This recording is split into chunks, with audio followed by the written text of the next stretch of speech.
नमस्कार, मैं अशोक कुमार पांडे और स्वागत है आपका टीसीएच पर। हमारे साथ हैं वरिष्ठ पत्रकार डॉक्टर राकेश पाठक।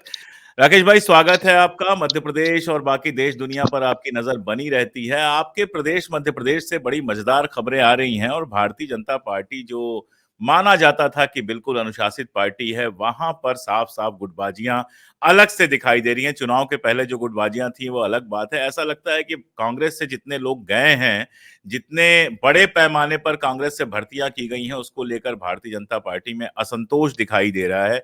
छतरपुर से खबर आई और भी जगहों से खबर आई, आप डिटेल में बताएंगे। साथ में संजय जोशी को फिर से भारतीय जनता पार्टी का राष्ट्रीय अध्यक्ष बनाने की बात चल रही है। अब संजय जोशी को आपसे बेहतर कौन जानता है। मध्य प्रदेश में उन्होंने लंबा ऑपरेट किया है।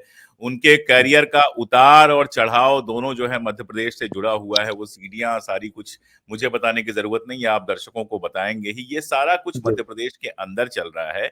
और अगर देश के लेवल पे देखें तो इन चुनावों में ऐसा लगता है कि भारतीय जनता पार्टी, मैं ये नहीं कह रहा हूं कि हार रही है जीत रही है, मैं कभी नहीं कहता हूं, आप जानते हैं, लेकिन एक अजीब सी हताशा दिख रही है। ये जो कॉन्फिडेंस दिखता था अमित शाह जी के अंदर या फिर नरेंद्र मोदी जी के अंदर, उस कॉन्फिडेंस की जगह एक चिढ़, एक अजीब सी बौखलाहट ने ले लिया है। हमेशा उनके चेहरे पर वो बौखलाहट दिख रही है।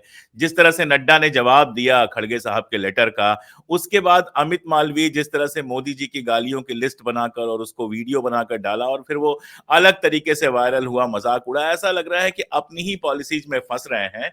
लेकिन मजेदार बात यह है कि पाकिस्तान बार बार इनकी मदद के लिए आ जाता है। पाकिस्तान के एक मंत्री ने बयान दिया, उसके बाद शोर शुरू हो गया कि पाकिस्तान कांग्रेस को सपोर्ट करता है। ये अलग बात है कि उसी के साथ साथ चीन से भी ऐसा ही एक बयान आया मोदी जी की तारीफ करता हुआ। तो उसके आधार पर यह कहना कि मोदी जी को चीन प्रमोट कर रहा है, मेरे ख्याल से उतना ही गलत होगा जितना यह कहना कि पाकिस्तान कांग्रेस को प्रमोट कर रहा है। और भी इश्यूज हैं, हम लोग बात करेंगे, लेकिन सबसे पहले सवाल नहीं, सीधे मैं आपकी राय और आपकी डिटेल जानना चाहता हूं जो बीजेपी में चल रहा है एमपी में, क्योंकि काफी मजबूत स्थिति में है। सारे लोकसभा के सांसद उनके हैं, विधायक उनके पास बहुमत में है। उसके बावजूद जो इस तरह का रगड़ा झगड़ा चल रहा है, इसके पीछे है क्या और क्या है ये, थोड़ा सा डिटेल में हम लोग को बताइए, पूरा समय लेके। जी अशोक जी, धन्यवाद। मध्य प्रदेश से ही बात शुरू करते हैं। मध्य प्रदेश में सचमुच में पार्टी विद डिफरेंस कहलाने वाली बीजेपी पार्टी विद डिफरेंसेस में बदल गई। बहुत ज्यादा मतभेद, विवाद, आपस में गुटबाजी चल रही है। और ये सिर्फ कांग्रेस से आए हुए नेताओं की वजह से नहीं है अशोक। बीजेपी के खुद के जो परंपरागत नेता हैं, जो संगदक्ष हैं, जो देव दुर्लभ कार्यकर्ता से नेता बने हैं, मंत्री बने हैं, सांसद बने हैं, वे एक दूसरे के खिलाफ बयानों की तलवार खींच चुके हैं। इसकी वजह पर बाद में जाएंगे, पहले तीन उदाहरण आपको गिना देते हैं, जिसमें सबसे ज्यादा हैरानी वाला है रीवा का मामला। वहां पर जनार्दन मिश्रा जी भारतीय जनता पार्टी से सांसद हैं, बड़े वरिष्ठ नेता हैं। जी। और रीवा वो क्षेत्र जो पूरा है, कांग्रेस के दिग्गज श्रीनिवास तिवारी का क्षेत्र माना जाता है। श्रीनिवास तिवारी 1952 से 1957 तक, जब विंध्य प्रदेश हुआ करता था, जब मध्य प्रदेश का गठन नहीं हुआ, तब वे समाजवादी पार्टी से विधायक थे। उसके बाद मध्य प्रदेश गठित हुआ तो पहली बार वे समाजवादी पार्टी से ही विधायक रहे। फिर 1973 में, 72 में कांग्रेस में आए, 73 से कांग्रेस के विधायक। जी। और उसके बाद लगातार कांग्रेस के ही नेता रहे, उपाध्यक्ष रहे विधानसभा के आजीवन। उसके बाद विधानसभा के अध्यक्ष रहे, विंध्य का गौरव, विंध्य का सफेद शेर वगैरह वगैरह कहलाते। उनके नाती हैं, उनके पोते हैं सिद्धार्थ तिवारी। वे भी कांग्रेस से ही नेता थे, लेकिन एन चुनाव के वक्त पिछले विधानसभा में यानी 2023 वे कांग्रेस छोड़कर बीजेपी में आ गए। त्योंथर सीट है उसी रीवा क्षेत्र में, वहां से वे विधायक चुने गए। लेकिन अब जो स्थानीय राजनीति है उसमें बीजेपी के सांसद जनार्दन मिश्रा और बीजेपी के ही विधायक सिद्धार्थ तिवारी एक दूसरे के खिलाफ सड़कों पर उतर आए। अभी अच्छा। 10-5 दिन पे, जी बिल्कुल, मैं सड़क पर से ही सीधे बयान लेके आता हूँ।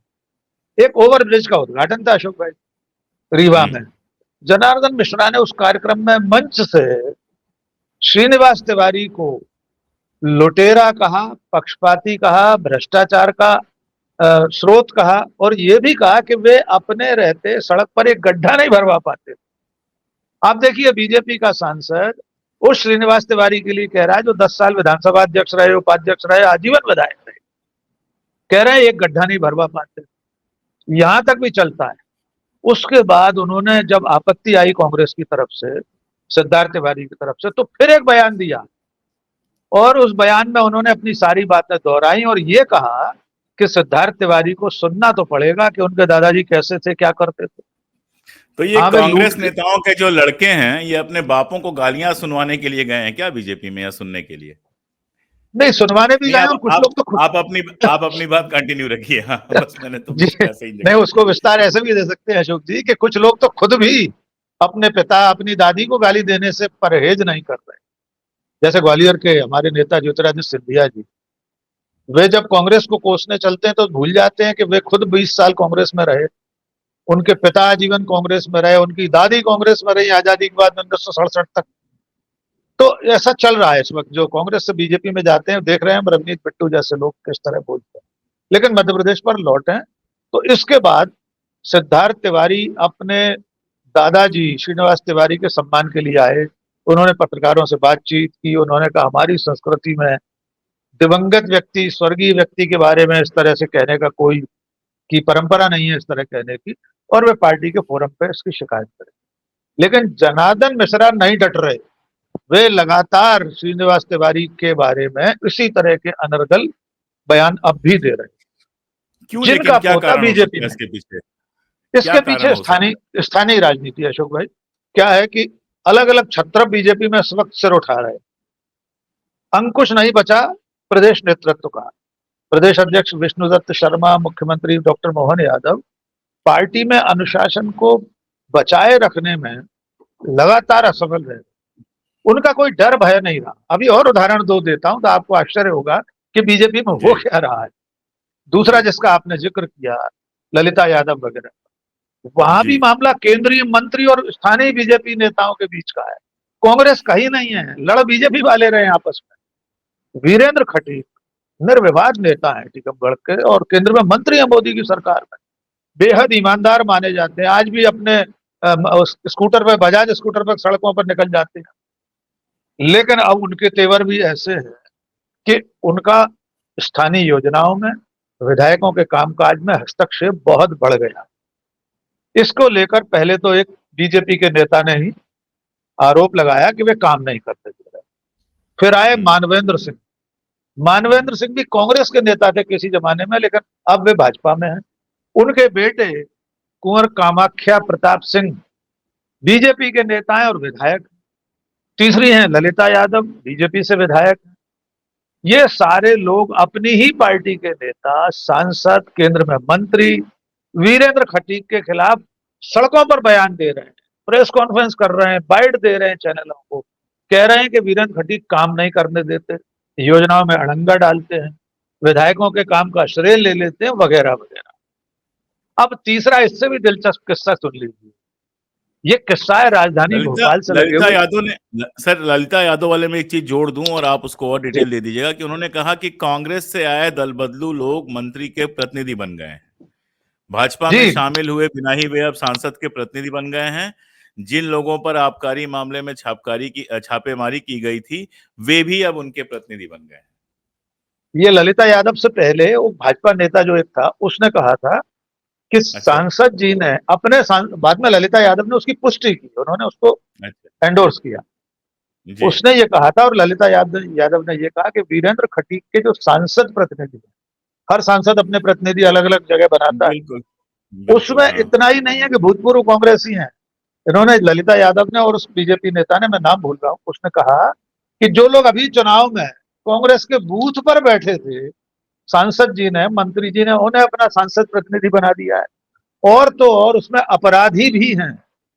आप सोच सकते हैं, जिसकी सरकार मध्य प्रदेश में है, जिसकी सरकार देश में है, जिसका सांसद मोदी सरकार में मंत्री है, उस पर बीजेपी के नेता आरोप लगा रहे हैं कि उसके सांसद प्रतिनिधि न केवल कांग्रेसी हैं बल्कि अपराधी भी हैं। तो पुलिस उन्हें पकड़ क्यों नहीं रही? और अपराधी हैं तो सांसद ने उन्हें सांसद प्रतिनिधि क्यों बनाया हुआ है? अब आते हैं होशंगाबाद। बहुत ही दिलचस्प मामला है अशोक, हमारे दर्शक भी जानकर हैरान हो जाए कितनी हम्म, छोटी बातों पर बीजेपी के नेता लड़ रहे हैं। होशंगाबाद से बीजेपी के सांसद हैं दर्शन चौधरी। मध्य प्रदेश बिल्कुल। सरकार में मंत्री हैं नरेंद्र शिवाजी पटेल, युवा नेता हैं, पहले प्रवक्ता हुआ करते थे। बड़े सक्रिय नेता हैं, बीच में कई मामलों में विवादों में आए हैं। उनके लड़के ने एक जी, मारपीट कर दी थी, थाने में घुसकर मारपीट की थी अच्छा। सड़क पर टकरा जाने से। वैसे ये एक कार्य राजनीति ही है जिसमें जिसमें युवा नेताओं के बेटे इतने बड़े हो जाते हैं कि थाने में घुस के मारपीट कर सके। बिल्कुल, बिल्कुल। जी, और जहाँ-जहाँ बीजेपी की सरकार है, वहाँ तो उनको अधिकार प्राप्त है। बिल्कुल, बिल्कुल। अभी उड़ीसा का मामला भी इतना बड़ा हो गया, वहाँ तो फौजी और उसकी करेंगे उस पे मंगेतर के बात, साथ जो करेंगे हुआ है, आपने भी करेंगे ट्वीट उस पे किया बात है। करेंगे, जी, बिल्कुल। जी, बात भी अब आप करेंगे उस पे। होशंगाबाद का मामला सुनिए। 5 सितंबर को शिक्षक दिवस था। शिक्षक जी, दिवस पर एक स्थानीय स्कूल है, जो प्राइवेट स्कूल है, उसने कोई आयोजन किया। हर स्कूल में जी। आयोजन होते हैं। उसने बाकायदा स्थानीय सांसद को और मंत्री जी को, मध्य प्रदेश सरकार के मंत्री नरेंद्र शिवाजी पटेल को आमंत्रित किया। उसके जो कार्ड छपे अशोक जी, उसका जो बैनर पोस्टर बना, उस पर सांसद जी का नाम ऊपर छपा, मंत्री जो मध्य प्रदेश सरकार के मंत्री उनका नाम नीचे छपा। जी। मात्र इतनी सी बात पर मंत्री नरेंद्र शिवाजी पटेल इतने खफा हो गए कि उन्होंने स्थानीय जिला शिक्षा अधिकारी डीईओ को निर्देश दिया है कि उस स्कूल की मान्यता रद्द कर दी जाए। अरे वे इतने बाप रे! नाराज हो गए। उनकी ही पार्टी का सांसद है, उसका नाम ऊपर छप गया। वैसे जहां तक मेरी जानकारी है, जो वारंट ऑफ प्रेसिडेंस है, हर राज्य का जो अपना होता है प्रोटोकॉल की लिस्ट, जो मध्य प्रदेश सरकार ने जारी की है, स्वाभाविक तौर पर सांसद का प्रोटोकॉल ऊपर है, प्रदेश के मंत्री से ऊपर, जहां तक मेरी जानकारी है। मान लीजिए ना हो, तब भी सिर्फ कार्ड पर ऊपर नीचे नाम छपने से मंत्री जी इतने नाराज हो गए कि उस स्कूल की मान्यता को रद्द करने का निर्देश डीईओ को ये दिया, और खुद बताता है तो वे कि गए नहीं। कितना कार्य कितना जी, अहंकार हो गया, ये भी बताता है। देख लीजिए आप, और कार्यक्रम में भी नहीं गए। डीईओ बेचारा परेशान है कि किस आधार पर स्कूल की मान्यता रद्द करे। क्या वो अपनी कार्रवाई में ये लिखेगा कि नाम ऊपर नीचे छपने से मंत्री जी नाराज हो गए, इसलिए मान्यता रद्द की जाए? तो ये हाल मध्य प्रदेश में इसलिए हो रहा है कि प्रदेश अध्यक्ष विष्णु दत्त शर्मा अपना कार्यकाल खत्म करने वाले, अब नया प्रदेश अध्यक्ष आने वाला। वैसे भी उनका कोई बहुत अंकुश प्रदेश के संगठन पर था नहीं। मुख्यमंत्री चूंकि उन्हें 9 महीने हुए, वे अपने कामकाज में व्यस्त हैं, उनकी भी कोई नहीं सुन रहा। मध्य प्रदेश में शिवराज सिंह चौहान का अपना गुट है, नरेंद्र सिंह तोमर का अपना है, ज्योतिरादित्य सिंधिया का अलग है, जो आप कांग्रेस की बात कर रहे हैं। सिंधिया जी के साथ कांग्रेस से बीजेपी में आए हुए लोग भी बीजेपी के अंदर अनुशासनहीनता का एक अतिरिक्त कारण है, और बड़ा कारण है। क्योंकि जो मूल भाजपाई है, परंपरागत रूप से जो दरी उठा रहा है, बेचारा कुर्सियां लगा रहा है 20-20, 30-30 साल से, आजीवन संघर्ष कर रहा है, उसे मौका नहीं मिल रहा। और कांग्रेस से आए हुए लोग मंत्री भी बन गए। रामनिवास रावत 2 महीने पहले कांग्रेस छोड़कर आए, कैबिनेट मंत्री बन गए। अब निगम मंडलों में नियुक्तियां होने वाली हैं, सिंधिया जी की लिस्ट पहले ही आ गई है, इतने लोग उनके बनेंगे, और उसमें 100% कांग्रेस ही होंगे। तो बीजेपी के मूल कार्यकर्ता के अंदर एक आक्रोश है, एक क्षोभ है, वो इतना हताश और निराश है, उसको समझ में नहीं आ रहा। तो जब उससे कुछ नहीं सूझता तो वो आपस में ही लड़ने लगता है। तो बीजेपी के नेता सड़कों पर आपस में लड़ रहे हैं, कांग्रेस तो उनसे लड़ी नहीं रही है, वे तो खुद ही लड़ने में मस्त। जी, वैसे ये कल्चर कांग्रेस का रहा है आपस में लड़ते रहने का, ये कल्चर बिल्कुल। कांग्रेस के अंदर, और मध्य प्रदेश तो इस कल्चर का बहुत बड़ा गढ़ रहा है कि आपस में लड़के तो सरकार गिरा ली और क्या-क्या कर लिया इन लोगों ने। तो ये कल्चर कांग्रेस का था, धीरे-धीरे भारतीय जनता पार्टी में पहुँच गया। जिस घटना का आपने ज़िक्र किया, मैं थोड़ा उस पे बात करना ज़रूरी समझता हूँ। उड़ीसा में जो घटना हुई है और बहुत भयानक घटना है, मैं उसका वीडियो चला सकता था लेकिन वीडियो मैं नहीं चलाऊँगा, सिर्फ़ तस्वीर और खबरें दे दे रहा हूँ मैं। आप सोच के देखिए कि यहाँ ज़रा-ज़रा सी बात पे सेना की बात की जाती है। यहाँ उनके पिता सेना के अधिकारी हैं, उनके पति या होने वाले पति सेना के अधिकारी हैं, वो खुद लॉयर हैं और उनके साथ उड़ीसा जैसे स्टेट में जो आम तौर पर बहुत शांतिपूर्ण स्टेट माना जाता है, वो रात को अपने वहाँ से पार्लर से लौट रही थीं या रेस्टोरेंट से शायद लौट रही थीं। वो रेस्टोरेंट से लौट रही थीं, कुछ लोगों ने उनका पीछा किया। एक ज़िम्मेदार नागरिक की तरह वो सीधे थाने में पहुँची शिकायत करने बिल्कुल। के लिए, थाने में उनकी शिकायत का हल किया जाए। मतलब कुछ नहीं करते, साथ में 2 सिपाही दे देते कि मैडम को छोड़ के आ जाओ, कोई बड़ी बात नहीं थी, ऐसा होता है। लेकिन उसकी जगह उनको थाने में पहले बिठाया गया, फिर उनके साथ मारपीट की गई, अभद्रता की गई, मतलब यहाँ तक वो बता रही हैं कि उनके अधोवस्त्रों तक पहुँचे ये लोग, इतने घटिया लेवल पर ये लोग पहुँचे। बताते-बताते वो रो पड़ रही हैं। ये उड़ीसा के पुलिस का हाल है, जहाँ पर अभी-अभी डबल इंजन की सरकार आई है। अब आप ये सोच के देखिए राकेश भाई कि ऐसा क्यों हो रहा है। अभी बैंगलोर से एक खबर आई कि एक विधायक जी हैं, उनके ऊपर एक महिला ने आरोप लगाया कि 2 साल से उसके साथ लगातार वो अभद्रता कर रहे हैं, और ऐसे 1,000 आरोप हैं गिनाने में। मतलब हम लोग दिन भर बिल्कुल। बैठ के अगर निकाल निकाल के गिनाने लगे तो जो भारतीय जनता जनता पार्टी शासित राज्य हैं, उनमें इन चीजों को इतना ज्यादा बढ़ावा कैसे मिल रहा है। आप देखिए कलकत्ता में आरजी कार में होती है, आज तक हड़ताल चल रही है, आज तक बवाल चल रहा है। उड़ीसा में यह घटना हुई है, मैं लिख के आपको दे रहा हूं, ना तो कोई गोदी मीडिया इस पर बहस करेगा, ना कोई हड़ताल होगी, कोई नहीं। ना किसी मंत्री का बयान आएगा, ना किसी संतरी का बयान आएगा। 5 लोगों को निलंबित कर दिया गया है। लेकिन पुलिस में निलंबन तो वैसे ही होता है जैसे हम लोग 2-4 दिन का ब्रेक ले लेते हैं कि भाई बहुत हो गया, हम्म, थक गए, 2-4 दिन का ब्रेक ले लें, कोई प्रोग्राम नहीं करेंगे, उसके बाद करेंगे, फिर लौट आएंगे, वो उसी स्केल पे लौट आएंगे। थोड़ा बहुत जो माली नुकसान होता है उससे कोई खास उनको फर्क पड़ता नहीं है। यानी कुल मिला जुला के कोई कार्रवाई नहीं हुई है अगर कहा जाए तो ये बीजेपी शासित राज्यों में इतनी तेजी से ये चीजें क्यों बढ़ रही हैं। हमने आपने वो समय देखा है राकेश भाई कि निर्भया कांड हुआ था और पूरा देश हिल गया था। आज बिल्कुल। कहीं कुछ नहीं है। देखिए अशोक भाई, इसके कारणों की सचमुच में पड़ताल करना चाहिए कि लोग बलात्कार, महिलाओं के साथ अत्याचार जैसी घटनाओं पर सिर्फ राजनीतिक दृष्टि से सोचने लगे। एक घटना और जोड़ देते हैं, उड़ीसा की घटना तो बहुत ही आपत्तिजनक है। वो महिला जो बयान दे रही है उसमें कुछ हिस्से और भी हैं जिनका हम लोग उल्लेख भी नहीं करना चाहते। कि एक पुलिस अधिकारी लॉकअप में जिस कमरे में बंद थी वो आया, उसने उन्हें किस तरह से चुप कराने के लिए कहा, अपना प्राइवेट पार्ट दिखाकर। मतलब हम इसको दोहरा भी नहीं सकते। मन में एकदम घिन आ जाती है कि क्या हो रहा है इसमें। लेकिन अशोक भाई, महू की घटना भी जोड़, दो आर्मी ऑफिसर्स हम्म। अपनी महिला मित्रों के साथ जाते हैं, उन्हें बिल्कुल, और अपराधी आर्मी किस तरह कंटोनमेंट एरिया की बंधक। बात जी बताइए उसको। हाँ बताइए। बिल्कुल, वो फायरिंग रेंज है आर्मी की। महू जो कंटोनमेंट है आर्मी का, इतना बड़ा स्टेशन है, उसके उस एरिया में फायरिंग रेंज में घुसकर वे गुंडे, ये जानते हुए भी कि ये दोनों फौजी अफसर हैं, उन्हें बुरी तरह मारते हैं, बंधक बनाते हैं, एक महिला के साथ दुष्कर्म करते हैं सामूहिक रूप से। राष्ट्रपति 2 दिन के लिए मध्य प्रदेश आई हुई है, वही इंदौर में है कल, जहां ये घटना हुई है इंदौर के पास। महामहिम राष्ट्रपति कलकत्ता को लेकर बहुत डरी हुई थी। वे बयान जारी करती हैं कि मुझे डर लग रहा है, लेकिन संभवतः भी उड़ीसा की रहने वाली, उड़ीसा की इस घटना पर उनका कोई बयान आएगा हमें नहीं मालूम। मुझे नहीं लगता उनका कोई ऐसा बयान आएगा। लेकिन भारतीय जनता पार्टी शासित राज्यों में ये घटनाएं बढ़ क्यों रही हैं, इसके अच्छा, कारणों जो की हम पड़ताल। महू के बारे में जो आप बता रहे थे उसको दर्शकों को और थोड़ा क्लियर कर दें कि फायरिंग रेंज होने के नाते अगर अशोक कुमार पांडे या राकेश पाठक वहां जाना चाहें तो सिर्फ और सिर्फ स्पेशल परमिशन से जा सकते हैं। आम नहीं जा जनता सकता। वहां बिल्कुल अलाउ नहीं है। तो वहां बिल्कुल। कैसे घुसे और घुस के ये सारा कुछ किया, वो अपने आप में बेहद खतरनाक है।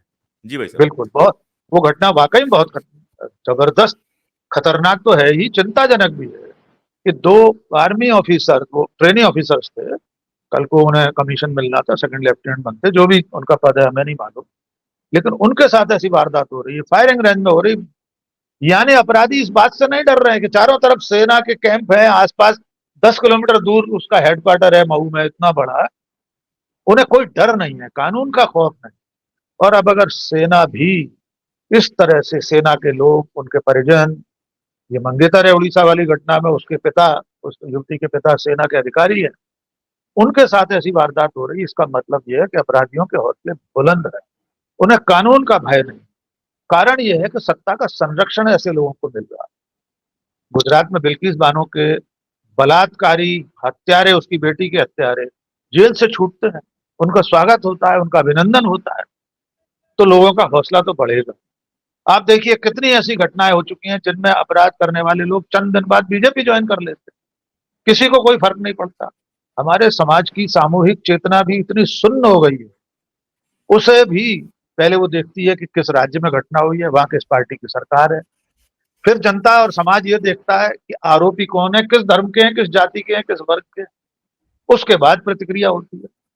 कितनी घटनाएं कोलकाता की घटना के बाद, हम और आप भी पहले दोहरा चुके हैं। उत्तराखंड की घटना हो गई, उसके तत्काल दूसरे दिन हुई थी नर्स के साथ, जिसकी तीसरे जिसके दिन साथ माउस मुरादाबाद रेप में हो गई। मुरादाबाद में हो गई तीसरे दिन। किसी को कोई फर्क नहीं पड़ता क्योंकि उन राज्यों में बीजेपी की सरकार है। भोपाल में कल एक घटना हुई है परसों, स्कूल में 3 साल की बच्ची के साथ कंप्यूटर टीचर ने यौन उत्पीड़न किया है। 3 साल की, प्ले ग्रुप में पढ़ने वाली। महाराष्ट्र से जो आई थी वो भी 6 और 9 साल की महाराष्ट्र से जो बच्चियां आई थी। थी। स्कूल जो है वो बदलापुर आरएसएस की, के लोगों का है। जी। स्कूल आरएसएस के लोगों का। तो समाज जब तक ऐसी घटनाओं पर दलगत आधार पर सोचना बंद नहीं करेगा, इस तरह से सोचेगा कि कोई राज्य हो, किसी की सरकार हो, हमारा आप तो बोलते हैं हमें क्या फर्क पड़ता है, कल हिमाचल प्रदेश में कोई घटना हो जाए हम बोलेंगे। हिमाचल प्रदेश में जिस तरह से कट्टर हिंदू आंदोलन कर रहे हैं, वहां जिस तरह की बिल्कुल, घृणा मैंने फैलाई जा रही है, 2 आप वीडियोज़ बनाए, लगातार बोल रहे बिल्कुल, हैं, आपने शो बनाया, बिल्कुल, हम बोल रहे हैं लगातार। बिल्कुल। हम लोग ऐसे किसी मुद्दे पर ये सोचते ही नहीं है किसकी क्या सरकार है, कौन सी पार्टी की सरकार है, आरोपी कौन है, किस धर्म का है, किस जाति का है, हमें कोई वास्त मतलब। हम अन्याय और अत्याचार के खिलाफ खड़े हैं। तो लगातार बढ़ती घटनाओं पर सरकारों को तो सोचना ही है, समाज को भी सोचने की जरूरत। प्रधानमंत्री वो प्रज्वल रेवन्ना का प्रचार करते हैं, वो 2000 लोगों महिलाओं के साथ दुष्कर्म का आरोपी पाया जाता है। क्या प्रधानमंत्री जी अवगत नहीं होंगे जब प्रचार करने गए थे कर्नाटक में? या अभी बीजेपी का नेता जो जिस पर आरोप लगा है उसका प्रचार भी हो सकता है उन्होंने किया हो। तो ये बिल्कुल किया होगा। सत्ता के शिखर से लेकर आम आदमी तक, महिलाओं के मामले में, उनके सम्मान के मामले में सबको आना पड़ेगा अशोक भाई आगे। राष्ट्रपति जी से हम उम्मीद करते हैं कम से कम उड़ीसा के मामले में तो बोले। उड़ीसा की रहने वाली है ना, जहां तक मुझे मालूम, अशोक भाई, राष्ट्रपति जी जांजगीर इलाके की हैं, बिल्कुल उड़ीसा की हैं। जांजगीर इलाके, तो कम से कम और उड़ीसा के मामले। जब वो चुनाव लड़ रही थी तो कांग्रेस के एक विधायक ने बाकायदा क्रॉस वोटिंग की कि क्योंकि वो उड़ीसा की कि वो हैं उड़ीसा तो मैं उनको की। वोट करूंगी, और कांग्रेस ने इस बात को स्वीकार किया कि चलो ठीक है, ये उस क्रॉस बिल्कुल वोटिंग सही की कोई बात। सजा भी नहीं दी थी जी। बिल्कुल तो बिल्कुल। उड़ीसा के लोगों को उनसे उम्मीद थी। तो हम और और आप अब आज उड़ीसा में इनकी अपनी सरकार है, खुद अब तो बीजेपी की उड़ीसा में सरकार, उनकी। बिल्कुल बिल्कुल। और वहां पर भी लगातार सांप्रदायिक तनाव भी बढ़ रहा है, कई इलाकों में भी घटनाएं हो लगातार, चुकी हैं उड़ीसा बिल्कुल। में, लगातार बढ़ रहा है। तो मैं तो हमारे आपके चैनल के माध्यम से राष्ट्रपति महोदया से आग्रह करूंगा कम से कम इस पर भी दो शब्द बोले। अगर उन्हें कोलकाता पर डर लग रहा था, चिंता हो रही थी, तो इस पर भी डरना चाहिए।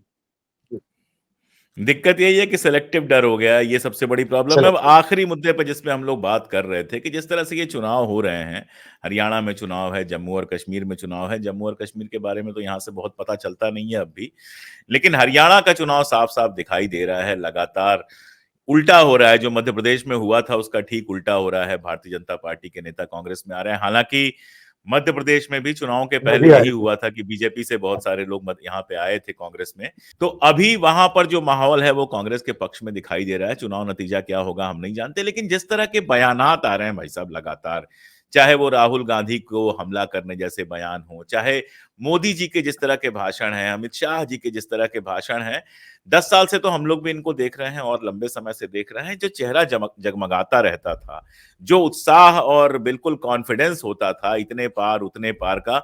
हरियाणा चुनाव शायद बहुत दिनों बाद कोई ऐसा चुनाव है जिसमें कोई पार का नारा नहीं दिया गया है। शायद 400 पार वाले नारे के बाद ये लोग थोड़ा रुके हुए हैं कि यार ये पार जो है उसमें आर लग जा रहा है कई बार। तो कोई इस तरह का नारा नहीं है, कोई इस तरह की बात नहीं है। विनेश फोगाट को लेकर लगातार बातें की जा रही हैं, लेकिन विनेश फोगाट पूरे ताकत के साथ चुनाव लड़ रही हैं। राहुल गांधी अचानक पहुंच गए हरियाणा के एक गांव में, अमेरिका गए थे। वहां हरियाणा का कोई लड़का था जो बीमार पड़ा हुआ था, उससे वादा करके आए थे। अब पॉलिटिकल लोगों के वादे, पॉलिटिकल लोगों के सारी चीजें चुनाव के आसपास होती हैं। मैं कोई ऐसा भगवान नहीं होता है राजनीति में, और होना भी नहीं चाहिए। भगवान जहां है वहीं अच्छे लगते हैं, लेकिन अचानक वो पहुंच जाते हैं हरियाणा में, उससे माहौल गर्मा जाता है। तो इस पूरे गर्म माहौल में और इस पूरे इलेक्शन में जो बदला बदला चेहरा, बदली बदली स्टाइल आपको मोदी जी की और अमित शाह जी की दिखाई दे रही है, और उसके बीच में अमित मालवीय जी गालियों वाला एक पूरा वीडियो बना देते हैं जिसका उपयोग उल्टा हो रहा है। और ये पहली बार अमित मालवीय से नहीं हुआ है, कई बार अब ऐसी हरकतें कर चुके हैं जिसका नुकसान उनकी पार्टी को उठाना पड़ रहा है। तो ये पूरी राजनीति को आप 400 पार की जगह जो बहुमत से भी नीचे रह गए, उसके बाद की जो बीजेपी की राजनीति है, मैं चाहता हूं 5-7 मिनट में इसको पूरा समेट दें जो आप देख पा रहे हैं वहां बैठ के। देखिए, अभी बीजेपी 4 जून के बाद की बीजेपी, अब नरेंद्र मोदी, हाँ, अमित शाह चार। संजय संजय जोशी छूट गए हैं तो उनको भी ले लीजिएगा। जी, संजय जोशी जी, उस पर क्या। पहले हम हरियाणा और जम्मू कश्मीर हाँ के हाँ, चुनाव बिल्कुल अभी बिल्कुल देखिएगा जी। बिल्कुल बिल्कुल तो बिल्कुल। अब देखिए, अब माहौल बदल चुका है। नरेंद्र मोदी का वो इकबाल नहीं रहा जो 4 जून की शाम से पहले था। अमित शाह वो वाले अमित शाह नहीं, उनकी हताशा दिखाई दे रही। प्रेस कॉन्फ्रेंस में कहते मैं दृढ़ता पूर्वक इसका उत्तर नहीं दूंगा। भाई क्यों नहीं देंगे उत्तर? आप जो भी उत्तर देना वो दीजिए। ये कौन सा तरीका हुआ, वो भी नेता प्रतिपक्ष को मिल रही धमकियों के बारे में समाज। मणिपुर के बारे में पूछो तो कहते हैं आप बहस नहीं कर सकते, सवाल पूछ सकते हैं। ऐसी स्थिति इसलिए बनी है कि वे हताश हैं, निराश हैं, अंदर से कोई खींच है और इन दोनों चुनावों में अच्छी संभावनाएं हो सकता उन्हें भी न दिख रही। जो हम लोग देख रहे हैं वो भी देख रहे हैं। उनके पास तो अपना सूचना तंत्र है, इंटेलिजेंस एजेंसियां हैं, सब कुछ उन तक पहुंच रहा होगा कि हरियाणा और जम्मू कश्मीर में क्या स्थिति है। हरियाणा में इस बात की भी परीक्षा है कि 1 साल से ज्यादा लंबे चले किसान आंदोलन के बाद ये चुनाव हो रहा है। खिलाड़ियों के आंदोलन के बाद ये चुनाव हो रहा है। महिला खिलाड़ियों का दिल्ली में धरना, उनके साथ मारपीट, फिर ओलंपिक का मामला विनेश फोगाट का, इन सब चीजों में एक तरह से हरियाणा के लोगों का लिटमस पेपर टेस्ट है कि वे किसे चुनते हैं, किसानों पर जुल्म करने वालों को, खिलाड़ियों पर जुल्म ढाने वालों को, या उनके हक में खड़े लोगों को। ये जनता का अधिकार है वे किसे चुने। बीजेपी के पास कोई मुद्दा नहीं, तो अब वो क्या कर रही है। अब यहां से हम कश्मीर चलते हैं। अब बीजेपी पाकिस्तान को ले आई है, अपने सबसे हिजगरे देश को। मैं हिजगरे शब्द का इस्तेमाल करता हूं जो हृदय के बहुत करीब हो। तो मोदी और बीजेपी के सबसे करीब कौन है? पाकिस्तान। उसके बिना न उन्हें नींद आती है, न वे खाना खा पाते हैं, न वे भाषण दे पाते हैं, न पिछले 10 साल से कोई चुनाव पाकिस्तान के बिना करवा पाए, और मतदान की शाम के बाद भूल जाते हैं पाकिस्तान। अब वे क्या कह रहे हैं, कांग्रेस और एनसी आएगी तो आतंकवादियों को छोड़ देगी, 370 हटा देगी। तो भाई इसमें ऐसा क्या है? पहली बात तो आतंकवादियों को छोड़ने वाली तो बीजेपी रही है। जसवंत सिंह खुद गए थे कंधार। अभी तो सीरियल भी चल रहा है ओटीटी पर, IC 814। और रूबिया सईद आतंकवादियों को को जब छोड़ा गया था तो आप सरकार में थे। तब आप तब भी सरकार में थे। और आतंकवादियों को छोड़ने का जहां तक विषय है, क्या कोई राज्य सरकार अपने तई, अपने स्तर पर, अपने राज्य में कैद आतंकवादियों को दूसरे देश को सौंप सकती है? क्या यह राज्य का विषय है? क्या ऐसा आज से पहले कभी हुआ है कि किसी राज्य ने आतंकवादी छोड़ दिए और पाकिस्तान चले गए हों? आप तो बार ये बार राज्य कह रहे हैं सर, वो राज्य अब नहीं रह गया है, राज्य राज्य भी जितने नहीं, माफ अधिकार कीजिए, वो मिले तो रह वैसे गए भी, हैं, अब तो वो केंद्र शासित प्रदेश है। वो तो राज्य भी नहीं है, केंद्र शासित प्रदेश है। और देश के इतिहास में पहली बार हुआ कि कोई पूर्ण राज्य केंद्र शासित राज्य बना हो। केंद्र तो शासित तो उनके बढ़कर पास राज्य बने उनके हैं। पास ये उनके पास ये अधिकार ही नहीं है कि वो जेल से छोड़ देंगे। वो मैक्सिमम एक नगर कतई निगम नहीं। की तरह काम कर सकते हैं बस। बिल्कुल। तो कुल मिलाकर ये सारे बयान ये बताते हैं कि बीजेपी हताश और निराश है।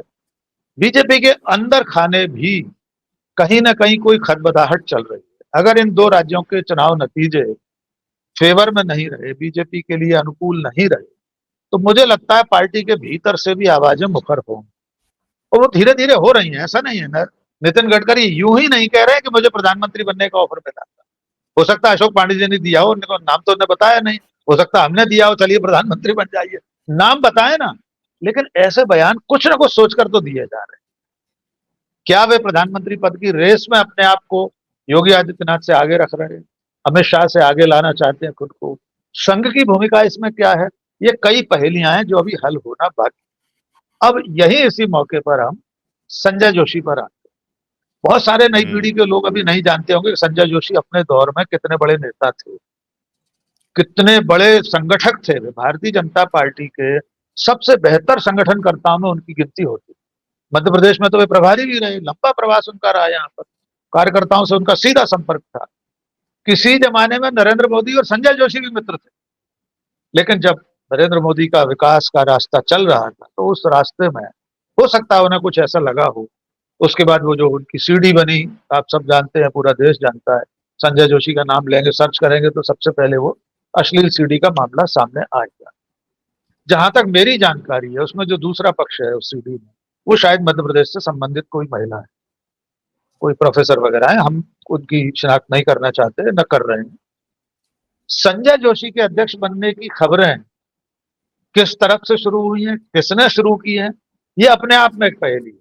लेकिन मेरा अब भी ऐसा मानना है कि मोदी और शाह अपने जीते जी संजय जोशी को बीजेपी का राष्ट्रीय अध्यक्ष बनने नहीं दे सकते किसी भी सूरत में। उसके लिए उन्हें संघ के खिलाफ चाहे खुली लड़ाई छेड़ना पड़े, ये संभव नहीं है। आज भी संजय जोशी गुप्तचर एजेंसियों की निगरानी में रहते हैं। वे दिल्ली में जहां रहते हैं, उनके घर के आसपास हमेशा 24 घंटे एजेंसियां निगरानी रखती हैं कि उनसे कौन मिल रहा है, वे किससे मिलने जा रहे हैं, किससे बात कर रहे हैं, सब कुछ। नरेंद्र मोदी की आंख का सबसे बड़ा अगर कोई कांटा है तो संजय जोशी। अब सवाल यह है कि क्या संघ इतना ताकतवर बचा है? क्या मोहन भागवत, डॉक्टर मोहन भागवत चाहें तो संजय जोशी को अध्यक्ष बनवा पाएंगे क्या? क्या बीजेपी की कार्यकारिणी में, अभी तो चुनाव प्रक्रिया शुरू होगी, चुनाव कार्यक्रम घोषित होगा, अभी तो कार्यक्रम ही घोषित नहीं हुआ जहां तक मेरी जानकारी है। पहले जिलों के चुनाव होंगे, फिर राज्य के चुनाव होंगे, फिर राष्ट्रीय। नहीं नहीं नहीं, उन्होंने अपना चेंज कर लिया है, हाँ, अब तो राष्ट्रीय अध्यक्ष के लिए कार्यकारिणी तो ही चेंज ही कर अध्यक्ष लिया, चुन चुनाव सकती की है। जरूरत हाँ नहीं। हाँ, हाँ, वो तो चुनाव की पार्लियामेंट्री जरूरत बोर्ड नहीं तय है। कर लेगा, अध्यक्ष का तो अब चुनाव होना हाँ, ही नहीं। तो बिल्कुल। किसी को भी बना सकते हैं, लेकिन क्या आज की तारीख में बीजेपी संसदीय बोर्ड में संघ इतना दखल रखता है कि नरेंद्र मोदी और अमित शाह बैठे हों और कोई तीसरा व्यक्ति संजय जोशी का नाम प्रपोज करे और उसे सेकंड करने वाले वहां मौजूद हों? मुझे नहीं लगता इस वक्त इतनी हिम्मत किसी की। हो सकता है 8 अक्टूबर के बाद, इन दो राज्यों के नतीजों के बाद मोदी कुछ और कमजोर पड़े, लेकिन वे इतने दुबले अभी नहीं हुए हैं कि अपने सबसे बड़े दुश्मन को पार्टी का राष्ट्रीय अध्यक्ष बनने दें, उसे स्वीकार कर लें।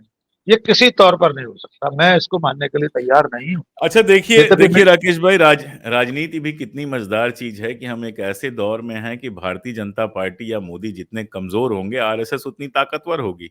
एक समय बिल्कुल। इसका ठीक उल्टा था कि जैसे जैसे बीजेपी मजबूत होगी, आरएसएस भी ताकतवर होती जाएगी।